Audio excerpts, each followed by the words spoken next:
Friends, ఒక ముఖ్యమైన విషయం మీకు తెలియజేయడానికి ఈ వీడియో తీస్తున్నాను. మీకు నచ్చితే సబ్స్క్రైబ్ చేయండి, లైక్ చేయండి, ప్రతి ఒక్కరికి షేర్ చేయండి. ఇది నిజం అనిపిస్తే షేర్ చేయండి. ముఖ్యంగా నేను చెప్పే విషయం ఏమిటంటే, ఒక హాస్పిటల్ దగ్గరికి ఒక 50 ఏళ్ళు 55 ఏళ్ళ పెద్దమ్మ, మామూలుగా ఒక 20-25 ఏళ్ళ ఒక చెల్లెలు, ఇద్దరు తల్లి బిడ్డలు కలిసి హాస్పిటల్కి వచ్చినప్పుడు, ఒక డాక్టర్ దగ్గరికి పోయినప్పుడు ఫీజు చెల్లించి టోకన్ తీసుకొని ఓపీ తీసుకొని డాక్టర్ దగ్గరికి వెళ్ళిన తర్వాత ఆయన పిలుచుకొని అన్నీ చూసి ఆ చిట్టి మీద ఏదైతే రిసిప్ట్ ఉంటుందో ఆ రిసిప్ట్ మీద మందులు రాసి మెడికల్ షాప్ దగ్గర తీసుకురామని చెప్తే ఆ మెడికల్ షాప్ దగ్గరికి వెళ్తే అక్కడ ఉన్న మెడికల్ షాప్ ఓనరు డైరెక్ట్గా వాళ్ళని చూసి వాళ్ళకి ఏ టాబ్లెట్ ఇవ్వాలో ఆ టాబ్లెట్ సిప్పు తీసుకొచ్చి ఆ సిప్పులో ఉన్నది ఎంత ఉంది అని చూసి రాస్తున్నాడు అన్నట్టుగా యాక్షన్ చేస్తూ ఆ సిప్పును చూసుకుంటూ రాసుకుంటూ రాసినట్టుగా యాక్షన్ చేసి వాళ్ళని డబ్బులు అడగడం జరిగింది. కానీ ఆ సిప్పు చూసుకుంటూ రాసినట్టుగా ఎందుకు యాక్షన్ చేస్తున్నాడంటే ఆ సిప్పులో ఉన్నంత సిప్పులో ఎంత ఉందో ఆ సిప్పులో ఉన్నంత రాయటానికి కాదు ఆయన అట్లా సిప్పు చూస్తున్నది.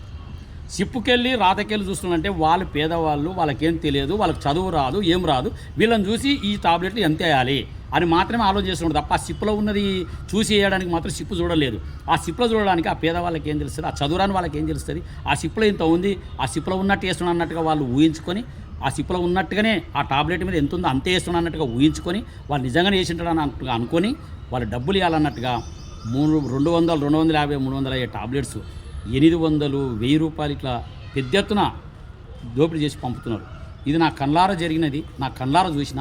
ఇటువంటి దాన్ని నేను చూసి ఒకసారి పోయి ఒక రిసిప్ట్ తీసుకొని దాంట్లో ఉన్న రేట్లు వేసినవాన్ని అని చెప్పి నేను అడిగినప్పుడు అతడు ఏం సమాధానం చెప్పలేక మూత్రం వస్తుందని చెప్పి వెళ్ళిపోయి మళ్ళీ తర్వాత ఆడ లేడు ఇంకోడు వచ్చిండు, నాకేం తెలియదు అన్నట్టుగా తప్పించుకున్నాడు.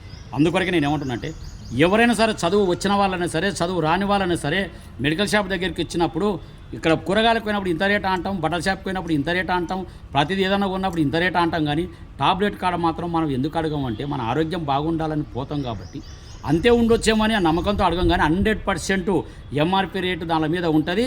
ఆ ఎంఆర్పి రేటు ప్రకారంగా మాకు ఇచ్చిన వాళ్ళు ఏదని చదువుకున్న వాళ్ళని అడగొచ్చు, చదువుకొని వాళ్ళని అడగొచ్చు.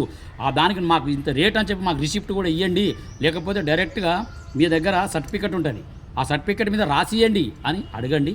ఆ టాబ్లెట్లు సిప్పుల పైన ఎంత రేటు ఉందో అంత రేటు వేయించుకునే విధంగా మాట్లాడి మందులు తీసుకోవాలని, లేకపోతే పెద్ద ఎత్తున మోసపోతారని ఈ మెడికల్లో చాలామంది పేదవాళ్ళే మోసపోతున్నారు. చదువు వచ్చిన వాళ్ళకంటే చదువు రాని వాళ్ళు అందరూ పోతున్నారు. వాళ్ళకి చదివే రాదు, ఆ సిప్పు ఏందో తెలియదు, ఆ సిప్పులో టాబ్లెట్ ఏందో తెలియదు, ఆయన రాసింది ఏందో తెలియదు, ఆయన రాసేది ఇంగ్లీషు, వీళ్ళు చదివేది ఇంగ్లీషు. కానీ సిప్పు చూస్తున్నట్టుగా యాక్షన్ చేసి మనసులను చూసి అక్కడ అమౌంట్ ఇస్తున్నారు. కాబట్టి దయచేసి అమ్మలు, అక్కలు, చెల్లెలు, అన్నలు, తమ్ముళ్ళు అందరూ డైరెక్ట్గా చదువు వచ్చిన రాకుండా అడగండి. ఈ టాబ్లెట్ రేట్ ఎంతనో మాకు మీ యొక్క హాస్పిటల్ సర్టిఫికెట్ పైన మాకు ఆ రేట్ ఎంతనో ఆ రేటు వేసి అమౌంట్ తీసుకోండి అని మీరు అడగండి.